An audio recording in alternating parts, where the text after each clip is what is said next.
ಆತ್ಮೀಯ ಬಂಧುಗಳೇ, ಭಗವಂತ ಯಾವಾಗಲೂ ಭಕ್ತ ಪರಾಧೀನ ಅಂತ ಅವನನ್ನ ಕೊಂಡಾಡಲಾಗ್ತದೆ. ಅವನು ಭಕ್ತರ ಚಿಂತನೆಯನ್ನು ಯಾವಾಗಲೂ ಅವನು ಮಾಡ್ತಿರ್ತಾನೆ ಅಂತ. ಯಾರು ಚಿಂತನೆ ಮಾಡ್ತಿರ್ತಾನೆ, ಯಾರು ಯಾವಾಗಲೂ ಭಗವಂತನ ಚಿಂತನೆ ಮಾಡ್ತಿರ್ತಾರೋ ಅವರ ಚಿಂತನೆಯನ್ನ ಭಗವಂತ ಮಾಡ್ತಿರ್ತಾನೆ ಅಂತ.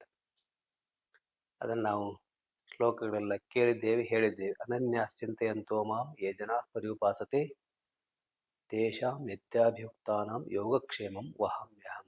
ಅವನ ಯೋಗಕ್ಷೇಮವನ್ನು ನಾನು ನೋಡ್ಕೊಳ್ತೇನೆ ಅಂತ ಭಗವಂತ ಅಭಯವನ್ನು ಕೊಟ್ಟಿದ್ದಾನೆ. ಒಂದ್ಸಾರಿ ಏನಾಯಿತು ಅಂತಂದ್ರೆ, ಭಗವಾನ್ ಶ್ರೀಕೃಷ್ಣ ಅವನ ಗೆಳೆಯ ಉದ್ಧವ, ಗೆಳೆಯನೂ ಹೌದು ಭಕ್ತನೂ ಹೌದು. ಅವನು ಉದ್ಧವ ಒಂದ್ಸರಿ ಕೃಷ್ಣನ ನೋಡೋದಕ್ಕೆ ಅರಮನೆಗೆ ಹೋದನಂತೆ. ಅಲ್ಲಿ ದ್ವಾರಪಾಲಕರು ಉದ್ಧವನನ್ನು ಒಳಗೆ ಬಿಡಲಿಲ್ಲ. ಹೇಳಿದರು, ಈಗ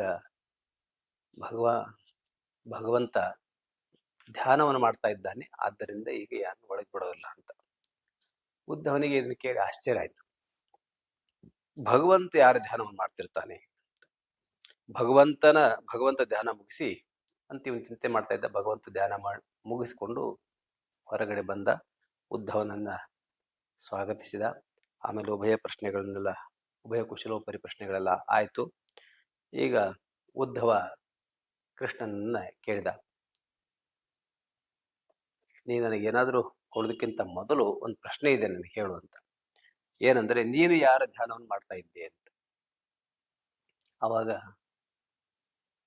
ಭಗವಂತ ಹೇಳಿದ, ಅದು ನಿನಗೆ ಅರ್ಥವಾಗೋದು ಅಂತ, ನಿನಗೆ ಅರ್ಥ ಆಗೋಲ್ಲ ಬಿಡು ಉದ್ಧವ ಅಂತ. ಆದ್ರೆ ಉದ್ಧವ ಬಿಡ್ಲಿಲ್ಲ, ಹೇಳಲೇಬೇಕು ಅಂತ. ಆವಾಗ ಭಗವಂತ, ಉದ್ಧವ ನಾನೇನು ಹೇಳಲಿ, ನಾನು ನಿನ್ನ ಧ್ಯಾನವನ್ನೇ ಮಾಡ್ತಾ ಇದ್ದೆ ಅಂತ. ಅವನ ಎಡೆಗೆ ಬರುವಂತ ಭಕ್ತನ ಧ್ಯಾನವನ್ನಲ್ಲದೆ ಭಗವಂತ ಮತ್ತೆ ಬೇರೆ ಇನ್ನೇನು ಮಾಡೋದಕ್ಕೆ ಸಾಧ್ಯ? ಹಾಗೆ ಭಗವದ್ಭಕ್ತ ಅಂತಕ್ಕಂಥವನು ಈ ಜಗತ್ತಿನಲ್ಲಿ ಬಹಳ ದೊಡ್ಡ ವ್ಯಕ್ತಿ. ಯಾಕೆಂದ್ರೆ ಜಗತ್ತನ್ನು ನಡೆಸುವಂತ ಭಗವಂತ ಅವನ ಧ್ಯಾನವನ್ನ ಮಾಡ್ತಾನೆ ಅಂತ. ಹೀಗೆ ಅದಕ್ಕೆ ಸಂಬಂಧಪಟ್ಟಂತ ಒಂದಷ್ಟು ಕಥೆ ಮತ್ತು ಬಸವಣ್ಣನವರ ಒಂದು ವಚನ ಇದೆ.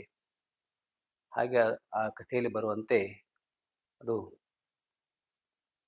ಯಾರು ದೊಡ್ಡವರು ಈ ಜಗತ್ತಿನಲ್ಲಿ ಅಂತ ಅದ್ರ ಸಾರಾಂಶ ಅಷ್ಟೇ ಹೇಳ್ತೇನೆ. ಯಾರು ದೊಡ್ಡವರು ಈ ಜಗತ್ತಿನಲ್ಲಿ ಅಂತ ಒಂದು ಪ್ರಶ್ನೆ ಇತ್ತು. ಆ ಪ್ರಶ್ನೆ ಹಾಗೆ ಮುಂದುವರಿತಾ,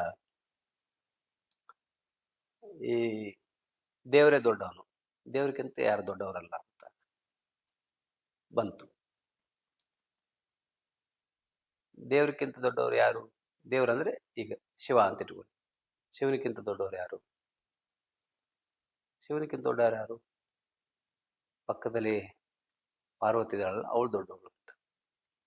ಯಾಕೆಂದ್ರೆ ಶಿವ ತನ್ನ ತೊಡೆಯ ಮೇಲೆ ಅವಳನ್ನು ಉಳಿಸ್ಕೊಂಡಿದ್ದಾನೆ ಅಂತ. ಹಾಗೆ ಪಾರ್ವತಿಗಿಂತ ದೊಡ್ಡವರು ಯಾರು? ಆವಾಗ ಪಾರ್ವತಿ ತನ್ನ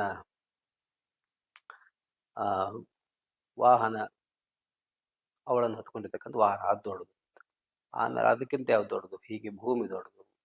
ಆಮೇಲೆ ಭೂಮಿಯನ್ನು ಹೊತ್ಕೊಂಡಿರ್ತಕ್ಕಂಥ ವಾಸುಕಿ, ಈ ಭೂಮಂಡಲ ಹೊತ್ತಿರ್ತಕ್ಕಂಥ ವಾಸುಕಿ, ಅವನು ದೊಡ್ಡವನು. ಹೀಗೆ ಅದು ಮತ್ತೆ ಪ್ರಶ್ನೆ ಆಗ್ತಾ ಆಗ್ತಾ ಬಂದು ಕೊನೆಗೆ ಭಕ್ತನೇ ದೊಡ್ಡವನು ಅಂತ ಆ ಕಥೆ ಬರುತ್ತೆ. ಹೀಗೆ ಭಕ್ತನಷ್ಟೇ ಭಗವಂತನ ದೊಡ್ಡವನು, ಭಗವಂತನಷ್ಟೇ ಭಕ್ತನು ದೊಡ್ಡವನು ಅಂತ. ಯಾಕೆ ಅಂತಂದ್ರೆ, ಜಗತ್ತನ್ನೇ ನಡೆಸುವಂತ ಭಗವಂತನನ್ನ ಅವನು ತನ್ನ ಹೃದಯದಲ್ಲಿ ಇಟ್ಕೊಂಡಿರ್ತಾನೆ ಅಂತ. ಅಂದ್ರೆ ಅಂತ ಭಕ್ತರು ನಾವು ನಾವು ಗುಡಿಗೆ ಹೋಗ್ತೇವೆ, ನಾವು ಪೂಜೆ ಮಾಡ್ತೇವೆ, ಹಿಂಗೆ ಮಾಡ್ತೇವೆ, ಇಂಥ ಭಕ್ತರಲ್ಲ. ಭಗವಂತನನ್ನ ಒಳಗೆ ಧರಿಸಿರ್ತಕ್ಕಂಥ ಭಕ್ತ ಅವನು ಕೂಡ ಅಷ್ಟೇ ದೊಡ್ಡವನು ಅಂತ. ಅಲ್ಲಿ ಉದ್ಧವನಿಗೆ ಶ್ರೀಕೃಷ್ಣ ಹೇಳಿದ್ದು ಅದನ್ನೇ, ನಾನು ನಿನ್ನ ಧ್ಯಾನವನ್ನು ಮಾಡ್ತಾ ಇದ್ದೆ ಅಂತ. ಒಂದು ಅದ್ಭುತವಾದಂಥ ಪರಸ್ಪರ ಪ್ರೇಮ ಭಾವ, ಭಕ್ತ ಮತ್ತು ಭಗವಂತನ ಮಧ್ಯೆ ಇರತಕ್ಕಂಥ ಪ್ರೇಮ ಭಾವ. ಇದರಲ್ಲಿ ಭಗವಂತನೇ ದೊಡ್ಡವನು, ಆದರೆ ಭಗವಂತ ಹಾಗೆ ಮಾಡೋಕೆ ಬಿಡಲ್ಲ. ತನ್ನ ಭಕ್ತನನ್ನು ಅವನು ದೊಡ್ಡವನನ್ನಾಗಿ ಮಾಡ್ತಾನೆ.